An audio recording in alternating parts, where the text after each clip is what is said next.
بالله من الشيطان الرجيم بسم الله الرحمن الرحيم وصلى الله على محمد وعلى آله الطيبين الطاهرين الذين أذهب الله عنهم الرجس وطهرهم تطهيرا اللهم صل على محمد وآل محمد ولعنة الدائمة الباقية على أعدائهم ومنكر فضائلهم وغاصب حقوقهم أجمعين من يوم عداوتهم إلى قيام يوم الدين أما بعد عباد الله أوصيكم ونفسي بتقوى الله فإن التقوى خير الزاد وبها المعاد وتنفع يوم لا ينفع فيه مال ولا بنون إلا من أتى الله بقلب سليم وصلى الله على محمد وعلى آله الطيبين الطاهرين اللهم صل على محمد وآل محمد وعجل فرجهم আমার সুপ্রিয় দর্শক ও শ্রোতাবৃন্দ আসসালামু আলাইকুম ওয়া রাহমাতুল্লাহি ওয়া বারাকাতুহু। অনুষ্ঠান ইসলাম ইন বাংলায় আপনাদেরকে স্বাগতম জানাই। আশা করি আপনারা যে যেখানে আছেন ভালো আছেন, কুশল ও মঙ্গলে আছেন, সুখে থাকুন, শান্তিতে থাকুন, সমস্ত প্রকারের দুঃখ কষ্ট থেকে মুক্তিতে থাকুন। আল্লাহ রাব্বুল আলামিনের কাছে এই কামনা করি। যারা অসুস্থ আল্লাহ তাদেরকে সুস্থতা দান করুন, যারা ঋণে ভুগছে আল্লাহ তাদেরকে ঋণ মুক্তি করুন। ওইরূপ যাদের জীবনে কোনো প্রকারের অভাব বা অশান্তি আছে আল্লাহ রাব্বুল আলামিন তাদের সকলের জীবনে সুখ শান্তি দান করুন ও সকলের মনোকামনা আশাকে পূরণ করুন। আমাদের সকলকে সৎ পথে চলার, অসৎ পথ থেকে দূরে থাকার এবং এক অপরকে সৎ উপদেশ দেওয়ার তৌফিক দান করুন। আমরা যেন সত্য বা হক জিনিসকে জেনে শুনে মেনে তার উপরে আমাল করে সেটা অন্যদের সামনে তুলে ধরতে পারি বা সকলের কাছে পৌঁছে দিতে পারি। আল্লাহ রাব্বুল আলামিন আমাদেরকে সেই মনোবল ও নেক তৌফিক দান করুন। আমিন ইয়া রাব্বাল আলামিন। এই দোয়ার সঙ্গে আজকের এই বিশেষ এপিসোড শুরু করতে চলেছি। এক ভাই প্রশ্ন করেছেন, জনাব আবু রেজা সাহেব। সালামুন আলাইকুম মাওলানা সাহেব, আমি আবু রেজা বলছি। রবিউল আউয়াল মাসের কি ফজিলত এবং এই মাসের ইসলামিক ইভেন্টস ও আমালসমূহ নিয়ে একটু আলোচনা করলে আমরা সবাই উপকৃত হতাম। আপনাকে অনেক অনেক ধন্যবাদ জানাই। ভালো থাকুন, সুস্থ থাকুন, আল্লাহর কাছে এই কামনা ও প্রার্থনা করি। খোদা হাফিজ, ফি আমানিল্লাহ। ওয়ালাইকুম আসসালাম ওয়া রাহমাতুল্লাহি ওয়া বারাকাতুহু। জনাব আবু রেজা সাহেব, আপনার চিঠি লেখার জন্যে আমাদেরকে দোয়ায় স্মরণে রাখার জন্যে অসংখ্য ধন্যবাদ জানাই।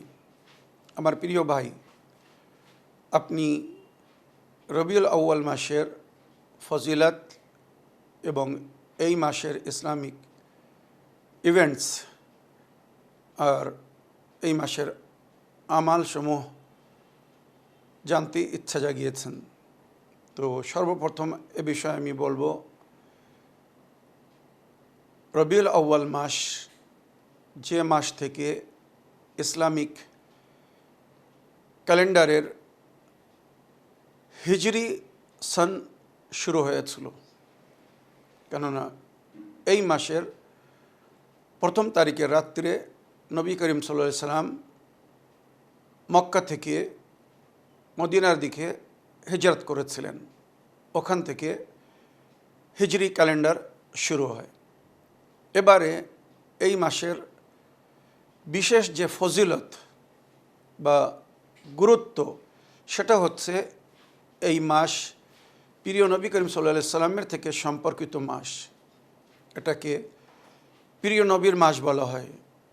কেননা এই মাসে নবী করিম সাল্লাল্লাহু আলাইহি ওয়াসাল্লাম নিজের তিনটি ভিন্ন জীবনের শুরুয়াত করেছিলেন। সর্বপ্রথম উনি এই মাসে এই পৃথিবীতে প্রকাশ্যরূপে ভূমিষ্ঠ হয়েছিলেন বা জন্মগ্রহণ করেছিলেন। সাধারণ মুসলমানদের আকীদা বা বিশ্বাস হিসাবে 12ই রবিউল আউয়াল ওনার জন্মদিবস, আর ওনার আহলে বাইত বা ওনার বংশধারীরা পূর্বপুরুষরা যেটা বলেছেন সেটা হচ্ছে 17ই রবিউল আউয়াল, প্রিয় নবী করিম সাল্লাল্লাহু আলাইহি সাল্লামের জন্মদিবস। সুতরাং আহলে বাইত যেটা বলেছেন আমরা সেটাকেই অথেন্টিক এবং সঠিক মনে করে গুরুত্ব দিই। তো এই মাসে প্রিয় নবী করিম সাল্লাল্লাহু আলাইহি সাল্লাম জন্মগ্রহণ করেছিলেন। তারপরে এই মাসেই ওনার দ্বিতীয় জীবন, যেটাকে বিবাহিত জীবন বলা হয়, পারিবারিক জীবন বলা হয়, এই মাসের 10 তারিখে উম্মুল মুমিনিন জনাবে খাদিজাতুল কুবরার সঙ্গে ওনার বিবাহ হয়েছিল। সুতরাং ওখান থেকে একটি বিবাহিত নতুন জীবনের শুরুয়াত করেছিলেন নবী পাক, যেটা আমাদের সমাজে বিখ্যাত। বিয়ের পরে তার একটি নতুন জীবনের শুরুয়াত হয়।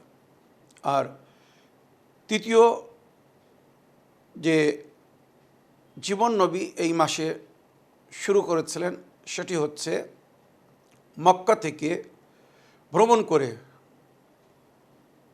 মক্কা থেকে হিজরত করে মদিনায় গিয়ে উনি নতুন একটি জীবন শুরু করেছিলেন।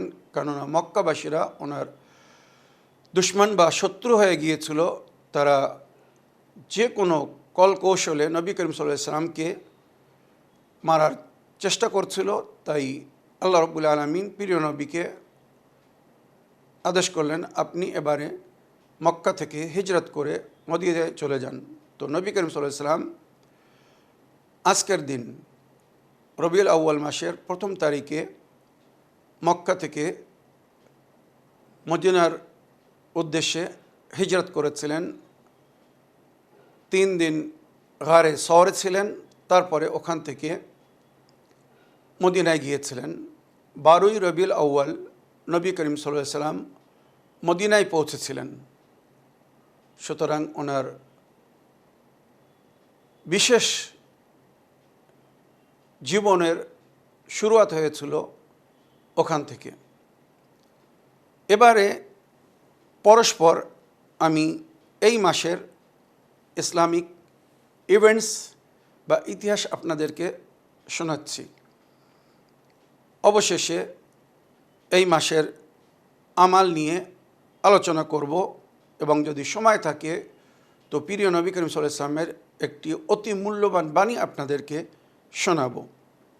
তো ইসলামিক ইতিহাসে আজকের দিন মানে 1 রবিউল আউয়াল, যেটাকে লাইলাতুল মুবিদ বলা হয়, মানে যে রাত্রে আল্লাহ নিজের নবীকে আদেশ করেছিলেন আপনি মক্কা থেকে হিজরত করে মদিনায় চলে যান। তো নবী করিম সাল্লাল্লাহু আলাইহি সাল্লাম সন্ধ্যার সময় মাওলা আলী আলাইহিস সালামকে নিজের বাসায় আসার জন্যে আদেশ করেন। মাওলা আলী আলাইহিস সালাম যখন বাসায় এসেছেন বা বাসায় আসলেন, নবী করিম সাল্লাল্লাহু আলাইহি সাল্লাম মাওলা আলী আলাইহিস সালামকে বললেন, আয় আলী, আজ রাত কুফফার ও মুশরিকিনে মক্কা, মানে মক্কার কুফফার ও মুশরিকিনরা আমার ঘরে ঘেরাও করবে, যেটা আমি জিবরাইলের মাধ্যমে জানতে পেরেছি। তারা আমাকে হত্যা করার প্রস্তুতি নিয়েছে। আমাকে কাতল করার উদ্দেশ্যে সমস্ত কুফফার ও মুশরিকিনদের কাবিলার সর্দাররা আজ আমার ঘরের ঘেরাও করবে। সুতরাং আল্লাহ আমাকে আদেশ করেছেন আমি আজ রাত এখান থেকে হিজরত করব। মক্কায় থাকা আর আমার জন্যে সম্ভব না। যতক্ষণ আমার চাচা আবু তালিব বেঁচে ছিলেন, আমার জীবনসাথী খাদিজাতুল কুবরা আমার সঙ্গে ছিল, আমাকে দুশমন কোনোভাবে কোনো দিক থেকে মারার বা আক্রমণ করার সুযোগ পাইনি। কিন্তু আমি যখন আমার দুই শক্তিকে হারিয়ে ফেলেছি, তো কুফার ও মুশরিকিনরা সুযোগ ধরেছে। সুতরাং তারা ষড়যন্ত্র করেছে, আজ রাত্রে তারা আমার উপরে আক্রমণ করবে। সুতরাং আলী, আমি চাই আমার বিছানায় তুমি ঘুমাও, আর আমি রাতের অন্ধকারে এখান থেকে প্রস্থান করব, তারা আমাকে দেখতেও পাবে না। নবী করিম সাল্লাল্লাহু আলাইহি ওয়াসাল্লামকে মাওলা আলী জিজ্ঞাসা করলেন, আয় আল্লাহর নবী, আমি যদি আপনার বিছানায় ঘুমাই, আপনার জীবন রক্ষা পাবে? নবী করিম সাল্লাল্লাহু আলাইহি ওয়াসাল্লাম বললেন, অবশ্যই, এটাই আল্লাহর আদেশ বা নির্দেশ। মাওলা আলীর সঙ্গে সঙ্গে শুকরের সেজদা করলেন, অনেক সময় ধরে সেজদায় ছিলেন, যে আল্লাহ রব্বুল আলমিনের হাজার শুকর যে আল্লাহ আমাকে নিজের নবীর জন্যে ফিদিয়া করেছেন। আজ আমি নবীর বিছানায় ঘুমালে ওনার জীবন বেঁচে যাবে, আর যদি কুফার মুশরিকিনের হাতে মারা যেতে হয় তো আমি মারা যাব, মানে আমি নবীর উপরে কোরবান হয়ে যাব। এটা আমার জন্য বড় সৌভাগ্যের কথা, আমি বড় সৌভাগ্যবান হব। সুতরাং হিস্ট্রি অনেক বড়। ওখানে নবীর জায়গায় মাওলা আলী আলাইহিস সালাম ঘুমিয়ে পড়লেন, আর নবী করিম সাল্লাল্লাহু আলাইহি ওয়াসাল্লাম রাতের অন্ধকারে ওখান থেকে সূরা ইয়াসিনের বিশেষ আয়াত পড়তে পড়তে প্রস্থান করলেন। কুফার মুশরিকিন ওনাকে দেখতেও পাননি। এটা ছিল আজকের বিশেষ ইভেন্টসের সামান্য একটি অংশ। হিজরাতের ঘটনা বড় লম্বা ঘটনা। মাওলা আলী আলাইহিস সালাম যখন নবীর বিছানার উপরে ঘুমিয়েছিলেন, ওই অবস্থাকে আল্লাহ এত পছন্দ করেছিলেন যে পবিত্র কোরআনে আল্লাহ আয়াত নাজিল করলেন। সূরা বাকারা আয়াত নম্বর 207, ওয়ামিনান নাস মান ইয়াশরি নাফসাহু ইবতিগাআ মারাযাতিল্লাহি ওয়াল্লাহু রাউফুম বিল ইবাদ। মানুষের মধ্যে কিছুরা আছে যারা আল্লাহর মর্জি ক্রয় করার জন্যে, আল্লাহর মর্জি পাওয়ার জন্যে তারা নিজের নফসকে বিক্রি করে দেয় আল্লাহর হাতে। মানে হযরত আলী নিজের নফসকে আল্লাহর হাতে বিক্রি করে দিয়েছিলেন, আর আল্লাহর মর্জি কিনে নিয়েছিলেন। এর যদি ব্যাখ্যা করি, অনেক ব্যাখ্যা হতে পারে। নিজের নফসকে দিয়ে আল্লাহর মর্জি কিনে নিয়েছিলেন। আল্লাহু রাউফুম বিল ইবাদ, আল্লাহ নিজের এমন বান্দাদের উপরে মেহেরবান। সুতরাং আল্লাহ জিবরাইল ও মিকাইলকে বললেন, আমি তোমাদের দুই ভাইকে দীর্ঘজীবী করেছি, তবে তোমাদের মধ্যে একজনের বয়স অন্যের চেয়ে তো অধিক। তো যার বয়স বেশি সে কি নিজের জীবন নিজের ভাইয়ের উপরে কোরবান করে দেবে, নিজের ভাইকে দিয়ে দেবে? জিবরাইল ও মিকাইল উভয় বললেন, হে আমার প্রতিপালক, আমি বেশি বেঁচে থাকতে চাই আপনার আদেশের উপরে আমাল করার জন্যে। কেউ নিজের জীবন অন্যকে দিতে রাজি হলেন না।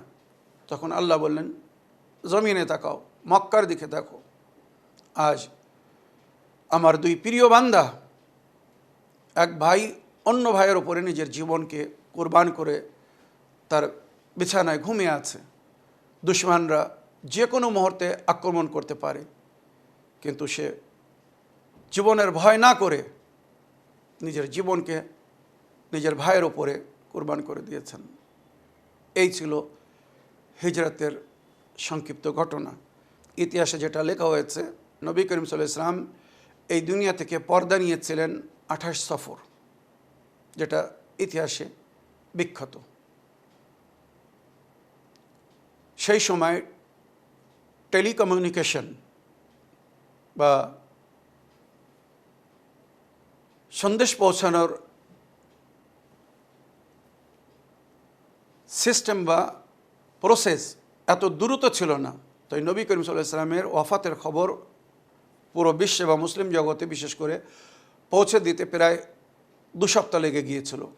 তাই সাধারণ মুসলমানেরা 2 সপ্তাহ পরে জানতে পেরেছিল যে নবী করিম সাল্লাল্লাহু আলাইহি ওয়াসাল্লাম এই দুনিয়া থেকে পর্দা নিয়েছেন, পরলোক গমন করেছেন। তো সেটা 12ই রবিউল আউয়াল ছিল। 28 তারিখে নবী পর্দা নিয়েছিলেন, আর 2 সপ্তাহ পরে 14 দিন পরে 12ই রবিউল আউয়াল যখন তারা খবর পেয়েছিল, তো তারা ভাবছিল যে আজকের দিন নবী এই দুনিয়া থেকে বিদায় নিয়েছেন, পর্দা নিয়েছেন, ওফাত পেয়েছেন। যেটা বাস্তবে বহুবার আমি সূত্র সমেত বলেছি, মুসলমানদের বই থেকেও বলেছি, আমাদের ইতিহাসের বই থেকে বলেছি যে নবীর আহলে বায়ত বলেছেন নবী করিম সাল্লাল্লাহু আলাইহি ওয়াসাল্লামের জন্মদিবস 17ই রবিউল আউয়াল, আর নবী করিম সাল্লাল্লাহু আলাইহি ওয়াসাল্লামের শাহাদাত বা ওফাতের তারিখ ছিল 28 সফর। তো নবী করিম সাল্লাল্লাহু আলাইহি ওয়াসাল্লাম 28 সফর এই দুনিয়া থেকে পর্দা নিয়েছিলেন, বা ওনার পরলোক গমনের জাস্ট 3 দিন পরে আপনারা জানেন সেই সময় নবীর কিছু ছিল, নবীর পবিত্র শরীরকে দাফন না করে, গোসল কাফন না দিয়ে দাফন না করে তারা ভোট করছিল যে নবীর জায়গায় কাকে বসানো হবে, যেখানে অলরেডি নবীর জীবনে নবী করিম সাল্লাল্লাহু আলাইহি ওয়াসাল্লাম নিজের জীবনেই নিজের প্রতিনিধির ঘোষণা করে দিয়েছিলেন। 2 দিন পরে তারা ফিরে আসলো, তারা জানতে পারল যে মাওলা আলী আলাইহিস সালাম নবী করিম সাল্লাল্লাহু আলাইহি ওয়াসাল্লামের বিশেষ কিছু সাথী বা সাহাবাদেরকে নিয়ে গোসল কাফন এবং দাফনের কাজ সমাপ্ত করেছেন। এটা কিন্তু বাস্তব ইতিহাস, কেউ মানুক আর না মানুক সেটা তার ব্যাপার।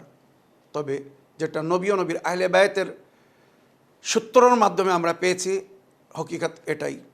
সুতরাং তারা একজনকে নবীর খলিফা ঘোষিত করে ফিরে আসলো, আর পুরো মদিনায় ঘোষণা করে দিল যে অমুকের বায়াত করো। 2 দিন পরে মানে নবী 28 সফর পর্দা নিয়েছিলেন, 29 সফর 30 সফর, 2 দিন পরে 3য় দিন রবিউল আউয়াল মাসের 1ম তারিখে মুসলমানদের এক দলবলকে নিয়ে হযরত আলী আলাইহিস সালামের বাসায় আসছে। তিনি নাকি জানতে পেরেছিলেন যে এখন হযরত আলীর বাসায় বিশেষ সাহাবারা আলীর সঙ্গে বসে মিটিং করছে, যে আমরা ওই বায়াত করব না, হযরত আলী আলাইহিস সালামের জায়গায়, মানে নবীর পরে নবী নিজের জায়গার জন্যে হযরত আলী আলাইহিস সালামের নামের ঘোষণা করেছিলেন, কিন্তু মাওলা আলীকে সরিয়ে অন্যকে রাখা হচ্ছিল। তো এই সাহাবারা সেটা মানতে রাজি ছিলেন না। অনেক বড় বড় নাম, আর এই সমস্ত সাহাবারা নবীর অনেক ঘনিষ্ঠ এবং খুব মানে মোতাবার সাহাবী ছিলেন, যেমন জানাবে সালমানে ফারসি, আবু জারে গফারি, জানাবে মেকদাদে আসাদি, আবু সঈদে খদরি, জনাবে হুজাইফা ইয়ামানি, জনাবে আসবাক বিন নবাতা, জনাবে আবদুল্লাহ ইবনে আব্বাস। এই ধরনের সাহাবারা যাদের সুনাম ছিল, উচ্চ স্থান ছিল, তারা মাওলা আলীর ঘরে বসে মাওলা আলীর সঙ্গে মিটিং করছিলেন যে মাওলা, আমরা এই অন্যায় অবিচারকে কখনো মেনে নিতে পারি না, আপনি উঠুন, আমরা আপনার সঙ্গে আছি। সেই সময় জনাবে জাহরা বাড়িতে ছিলেন, উনি বললেন আমার বাবা আমাকে ওসিয়ত করে গেছেন যে ফাতেমা আমার পরে কিছুরা মদিনায় বিশৃঙ্খলা ঘটানোর চেষ্টা করবে, সেই সময় হযরত আলীকে ধৈর্য ধরতে বলবে, খবরদার যেন মদিনায় যুদ্ধ না হয়, কোনো প্রকারের লড়াই না হয়। যদি এখানে যুদ্ধ হয়, লড়াই হয়, তো আমার মিশন, আমার উদ্দেশ্য, আমার দিন হয়তো এখানেই শেষ হয়ে যাবে, আর কিছু মান্যকারীরা তাদের পূর্বপুরুষদের দিনের দিকে ফিরে যাবে। এটা কিন্তু বাস্তব ছিল। সুতরাং মাওলা আলী আলাইহিস সালাম নিজের সাথীদেরকে, নবী করিম সাল্লাল্লাহু আলাইহি ওয়াসাল্লামের সাহাবাদেরকে নিয়ে মিটিং করছিলেন, আর বোঝাচ্ছিলেন যে না, আমরা কোনো প্রকারের অশান্তি চাই না, শান্তিপূর্ণভাবে যেটা হবে সেটাই করার চেষ্টা করব। ব্যক্তি যখন এই খবর পেল, তো নিজের দলবলকে নিয়ে কাঠ আগুন নিয়ে মাওলা আলীর দরজায় আসছে আর এসে বলছে জোরে আওয়াজ দিয়ে, আবুল হাসান ঘর থেকে বাইরে আসো, যেটা আমরা জানতে পেরেছি তোমার সঙ্গে অনেক নবীর সাহাবীরাও আছে, তাদেরকেও বাইরে আসতে বলো আর বায়াত করতে বলো। ওখানে কিছু বুজুর্গ সাহাবারা বললেন এটা কখনো সম্ভব না। আমরা একবার যখন নবীর সামনে হযরত আলীর হাতের উপরে হাত রেখে বায়াত করে প্রতিশ্রুতি দিয়েছি যে নবীর পরে আপনাকেই আমরা খলিফা মানব, আপনার আদেশ অনুযায়ী জীবনযাপন করব, যার হুকুম আল্লাহ রসুলের তরফ থেকে দেওয়া হয়েছে, আমরা তার বিরুদ্ধে যাব না। তখন ব্যক্তি উচ্চস্বরে বলল, যদি তোমরা বাইরে না আসো আর আবুল হাসানকে যদি বাইরে না পাঠানো হয় তো আমরা এই ঘরে আগুন লাগিয়ে দেব। ভেতর থেকে মা ফাতেমা জাহরা বললেন, আয় অমুক, তুমি সেই ঘরে আগুন লাগাবে যে ঘরে, যে দরজায় নবী এসে সালাম করতেন, যে ঘরে হাসান ও হোসাইন আছেন জান্নাতের যুবকদের সর্দার, যে ঘরে নবীর কলেজের টুকরা আমি আছি, যে ঘরে নবীর নফস, যাকে নবী নিজের মতো বলেছেন, সেই আলী আলাইহিস সালাম আছেন, যে ঘরে নবীর অতি প্রিয় সাহাবারা আছেন, তুমি সেই ঘরে আগুন লাগিয়ে দেবে? তখন যে ব্যক্তি বাইরে ছিল বলল, ওয়ালাও, হোক না কেন, আগুন লাগিয়ে দেব। যখন এই কথা শুনলেন মাওলা আলী বললেন, আমি একে ভালো রকম জানি, এ যেটা বলছে এ এখন রাগের মাতালে যা কিছু করতে পারে। সাহাবেদেরকে বললেন, তোমরা বাইরে চলে যাও, বায়াত করো আর না করো সেটা পরের কথা, তোমরা এখন এখান থেকে বাইরে চলে যাও, নইলে এই ঘরে আগুন লাগিয়ে দিয়ে সবাইকে জ্বালিয়ে দিবে। মাওলা আলীর কথা শুনে সবাই বাইরে চলে আসলো, শুধু ওনার পরিবার ছিল। এবার হযরত আলী আলাইহিস সালামের বায়াত না নিলে তাদের খেলাফত চলবে না, কেননা অলরেডি উম্মাতে মুসলিমা হযরত আলীর বায়াত করে নিয়েছিলেন। সুতরাং এখন যদি হযরত আলী বায়াত করেন তাহলে এই খেলাফত মজবুত হয়ে যাবে, তাছাড়া এই খেলাফত মজবুত হবে না। মাওলা আলী ঘরের বাইর হলেন না। মা ফাতেমা ওনাকে কসম দিলেন, আপনি ভেতরে থাকবেন, বাইরে যাবেন না। এরা ষড়যন্ত্র করে এসেছে, ঐক্যবদ্ধ হয়ে দলবদ্ধ হয়ে হয়তো আপনাকে হত্যা করে দেবে, সুতরাং আমি আপনাকে বাইরে যেতে দিতে পারি না। মা ফাতেমা জাহরা সালামুল্লাহ আলাইহার কথা শুনে জানাবে আমির আল মুমিনিন আলী ইবনে আবি তালিব উনি বাসার ভেতরে বসে থাকলেন। পরে জালেমরা ওই ঘরের দরজায় আগুন লাগিয়ে দিল। জ্বলন্ত দরজা মা ফাতেমা জাহরা সালামুল্লাহ আলাইহার উপরে ফেলে চটকে ভেতরে প্রবেশ করলো, যার কারণে মা ফাতেমা জাহরার পাজার হাড় ভেঙে গিয়েছিল আর ওনার গর্ভে ওনার শিশু 6 মাসের শিশু সন্তান জানাবে মহসিন শহীদ হয়ে গিয়েছিল। আজকের দিনের এই ইতিহাস ঘটেছিল, এ বিষয়ে আমি এর আগেও আলোচনা করেছি। এছাড়া আজকের দিনের আরও ইসলামে কিছু ইতিহাস লেখা হয়েছে। যেমন আমি বললাম, নবী করিম সাল্লাল্লাহু আলাইহি ওয়াসাল্লাম হিজরত করে মক্কা থেকে মদিনার জন্য রওনা হয়েছিলেন আর 12 রবিউল আউয়াল উনি মদিনায় পৌঁছেছিলেন। আর এই মাসের 8 তারিখে, রবিউল আউয়াল মাসের 8 তারিখে আমাদের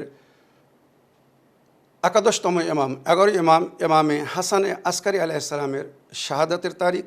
তাছাড়া এই মাসের 9 তারিখ, 9 রবিউল আউয়াল, ইমামে হাসান আসকারি আলাইহিস সালামের শাহাদাতের পরে আমাদের যুগের ইমামের ইমামাত ডে, মানে 9 রবিউল আউয়াল থেকে আমাদের যুগের ইমামের ইমামাতের দায়িত্ব শুরু হয়েছিল আর আজও পর্যন্ত উনি সেই দায়িত্ব বহন করছেন।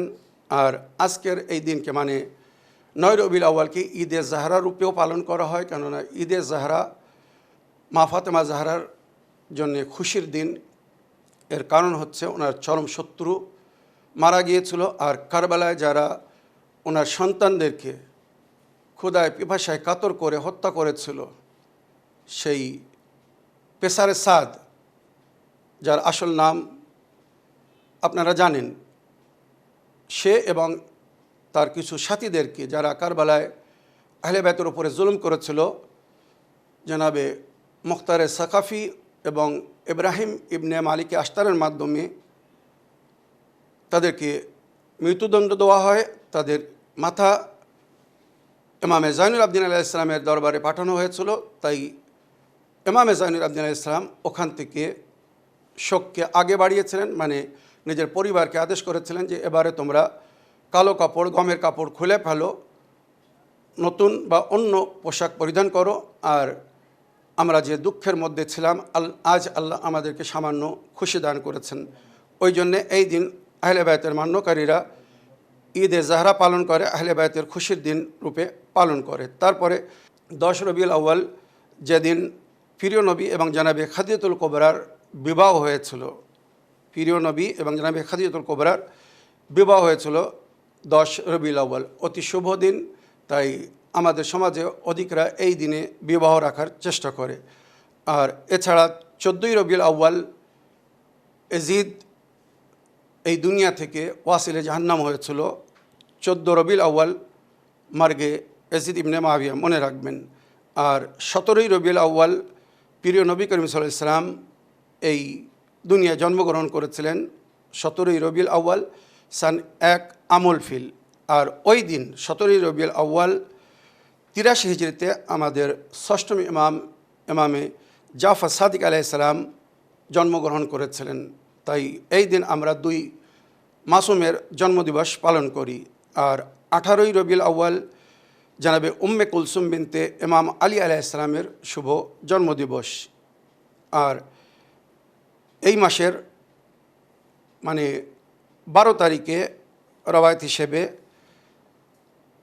মসজিদুল কুবা, নবী করিম সাল্লাল্লাহু আলাইহি ওয়াসাল্লাম মদিনায় প্রবেশের আগে যে জায়গায় 3 দিন স্টে করেছিলেন, ওখানে ইসলামের সর্বপ্রথম মসজিদের ভিত রাখা হয়। তো সেটাও আজকের দিন বা এই মাসে ছিল। সুতরাং এই যে সংক্ষিপ্ত ইতিহাস বললাম রবিউল আউয়াল মাসের, আশা রাখি এর থেকে আপনারা লাভবান হয়েছেন। এই মাসের বিশেষ দিনের বিশেষ আমাল আছে, যেগুলো আমি সেই সব দিনে জিকির করব। তবে কমন আমাল, এই মাসে সবচেয়ে বেশি দরুদ পড়তে বলা হয়েছে। আল্লাহুম্মা সাল্লি আলা মুহাম্মদ ওয়া আলি মুহাম্মদ, নবী ও আলে নবীর উপরে অধিক থেকে অধিক দরুদ পাঠ করতে বলা হয়েছে। কেননা এই মাসে প্রিয় নবী করিম সাল্লাল্লাহু আলাইহি ওয়াসাল্লাম জন্মগ্রহণ করেছিলেন বলে ওনাকে উপহার দেওয়ার জন্যে। আর উনি হাদিসে বলেছেন, বা ওনার বিখ্যাত বাণী, লা তুসাল্লু আলাইয়া সালাতান বাতারা বাল সল্লু আলা মুহাম্মদ ওয়া আলি মুহাম্মদ, আমার উপরে লেস কাটা সলওয়াত পড়ো না, দরুদ পড়ো না। যখনই সলওয়াত পড়বে, দরুদ পড়বে, তো বলবে আল্লাহুম্মা সাল্লি আলা মুহাম্মদ ওয়া আলি মুহাম্মদ। তো নবী যেভাবে আমাদেরকে দরুদ পড়তে বলেছেন মুহাম্মদ ও আলে মুহাম্মদের উপরে, ওইভাবে আমরা দরুদ পাঠ করব। রাওয়ায়াতের মধ্যে উল্লেখ হয়েছে, যদি কেউ নিজের গুনার কাফারা না আদায় করতে পারে, তো সে অধিক থেকে অধিক যেন দরুদ পাঠ করে। দরুদ পড়লে তার গুনাহ মুছে দেওয়া হবে এবং তার নেকিতে বৃদ্ধি করে দেওয়া হবে। আশা করি এই রবিউল আউয়াল মাসের যে সংক্ষিপ্ত ইতিহাস বললাম, এর থেকে আপনারা লাভবান হয়েছেন। এবারে আজকের এপিসোডের শেষে আমি নবী করিম সাল্লাল্লাহু আলাইহি ওয়াসাল্লামের একটি অতি মূল্যবান হাদিস শুধু পড়ে আপনাদের সঙ্গে শেয়ার করব বা তর্জমা করব। আশা করি মন দিয়ে হাদিসটি শুনবেন। ক্বালা রাসূলুল্লাহ সাল্লাল্লাহু আলাইহি ওয়া আলিহি ওয়াসাল্লাম, ইন্নাল্লাহ তাবারাকা ওয়া তাআলা ফারাদা আলাইকুম তাআতি। নবী করিম সাল্লাল্লাহু আলাইহি ওয়াসাল্লাম বলছেন, আল্লাহ আমার ইতাআতকে তোমাদের উপরে ফরজ করেছেন। ওয়া নাহাকুম আন মাসিয়াতি, আর আমার কোনো হুকুমকে, আদেশকে অমান্য করতে নিষেধ করেছেন। ওয়া আওজাবা আলাইকুম ইত্তিবা আমরি, আর আমার হুকুমকে মানা তোমাদের উপরে ফরজ করেছে। আমি যেটা বলবো সেটাকে তোমাদেরকে মেনে চলার আদেশ করেছেন আল্লাহ। ওয়া ফারাদা আলাইকুম মিন তাআতে আলী বাদি মা ফারাদাহু মিন তাআতি, আর আমার পরে আমি যত বিষয়ে তোমাদেরকে আদেশ করেছি, সমস্ত বিষয়ে হযরত আলীর ইতাআতকে তোমাদের উপরে ফরজ করা হয়েছে। যেমন আমার ইতাআত ফরজ করা হয়েছে, ওইরূপ আলী আলাইহিস সালামের ইতাআতকেও তোমাদের উপরে ফরজ করা হয়েছে। ওয়া নাহাকুম মিন মাসিয়াতিহি আম্মা নাহাকুম আনহু মিন মাসিয়াতিহি, আর আমার যে সমস্ত হুকুমকে অমান্য করতে নিষেধ করা হয়েছে, ওইরূপ আলী আলাইহিস সালামের সমস্ত হুকুমকে অমান্য করতে নিষেধ করা হয়েছে। ওয়াজআলু আখি ওয়া ওয়াজিরি ওয়া ওয়াসি ওয়া ওয়ারিসি, আর হযরত আলীকে আল্লাহ আমার ভাই, আমার ওয়াজির, আমার ওয়াসি, আমার ওয়ারিস করেছেন। ওয়া মিন্নি ওয়া আনা মিনহু, আর আলী আমার থেকে, আমি আলীর থেকে। হুব্বুহু ঈমান ওয়া বুগদুহু কুফর, আলীর মায়া মহব্বত ঈমানের পরিচয়, আর আলীর সঙ্গে শত্রুতা বা আলীর থেকে ঘৃণা রাখা কুফরের পরিচয়। মুহিব্বুহু মুহিব্বি ওয়া মুবগিদুহু মুবগিদি, যে আলীকে ভালোবাসবে সে আমাকে ভালোবেসেছে, আলীর প্রেমিক আমার প্রেমিক। ওয়া মুবগিদুহু মুবগিদি, আর আলীর দুশমন আমার দুশমন, আলীর থেকে যে ঘৃণা করেছে সে আমার ঘৃণা করেছে। আলীর সঙ্গে যে শত্রুতা করবে তার মানে আমার সঙ্গে শত্রুতা করেছে। ওয়া মাওলা মান আনা মাওলাহ, আর আলী তার মাওলা যার আমি মাওলা। যার ঘোষণা নবী গাদরে খুমের ময়দানে করেছেন, মান কুনতু মাওলাহ ফাহাদা আলিউন মাওলা বলে। ওয়া মাওলা মান আনা মাওলাহ, আলী তার মাওলা যার আমি মাওলা। ওয়া আনা মাওলা কুল্ল মুসলিমিন ওয়া মুসলিমা, আর আমি সমস্ত মুসলমান নারী ও পুরুষের মাওলা। তো সুতরাং হজরত আলীও সমস্ত মুসলমান নারী ও পুরুষের মাওলা। ওয়া আনা ওয়া ইয়াহ আবওয়া হাদিহিল উম্মা, শেষ বাক্য হচ্ছে যে আমি এবং আলী এই উম্মাতের পিতা। যেমন সন্তানরা যদি পিতার কথা না শোনে, না মানে, তো তেজ্য পুত্র গণ্য হয় আল্লাহর নজরে, ওইরূপ যদি কেউ আমারও আলীর কথা না মানে, আমারও আলীর কথা অনুযায়ী জীবনযাপন না করে, আমাদের বিরুদ্ধে যায় বা আমাদের কথাকে অমান্য করে, অস্বীকার করে, তো সে আল্লাহর নজরে তেজ্য পুত্র গণ্য হবে। নবী করিম সাল্লাল্লাহু আলাইহি ওয়াসাল্লামের এই বিখ্যাত হাদিস বিহারুল আনোয়ার খণ্ড নম্বর 26 পৃষ্ঠ নম্বর 264 দেওয়া আছে, যদি আপনারা দেখতে চান দেখতে পারেন। তো আমার প্রিয় দর্শক ও শ্রোতাবিন্দু, রবিউল আউয়াল মাসের সংক্ষিপ্ত ইভেন্টস বা আমাল এবং নবী করিম সাল্লাল্লাহু আলাইহি ওয়াসাল্লামের বিষয়ে যা আলোচনা করলাম, এই মাসকে নবী করিম সাল্লাল্লাহু আলাইহি ওয়াসাল্লামের মাস বলা হয়েছে। বেশি থেকে বেশি দরুদ পড়তে বলা হয়েছে নবী আলী নবীর উপরে, আর এই মাসে ওনার জিয়ারত করতে বলা হয়েছে, যদি সম্ভব হয় নিকট থেকে, আর নইলে দূর থেকে। নবী করিম সাল্লাল্লাহু আলাইহি ওয়াসাল্লামের হাদিস, মান যারানি বাদা ওয়াফাতি কান্নাহু যারানি ফি হায়াতি, যে আমার মৃত্যুর পরে, আমার শাহাদাতের পরে, ওয়াফাতের পরে আমার জিয়ারত করবে, তমন সে আমার জীবনে আমার জিয়ারত করেছে। ওমান যারানি ওয়াজাবাত লাহু শেফাতে, আর যে আমার জিয়ারত করবে তার শেফাত আমার উপরে ফরজ হয়ে যাবে, বা ওয়াজাবাত লাহু আল জান্নাহ, রাতে উল্লেখ হয়েছে তার উপরে জান্নাত ফরজ হয়ে যাবে। তো আল্লাহ আমাদেরকে তৌফিক দান করুন, এই পবিত্র মাসে, এই নবী করিম সাল্লাল্লাহু আলাইহি ওয়াসাল্লামের থেকে সম্পর্কিত মাসে আমরা যেন নবী করিম সাল্লাল্লাহু আলাইহি ওয়াসাল্লামের জিয়ারত করতে পারি, নিকট থেকে হোক আর দূর থেকে, আর ওনার শেফাত যেন আল্লাহ আমাদের নসিব করেন।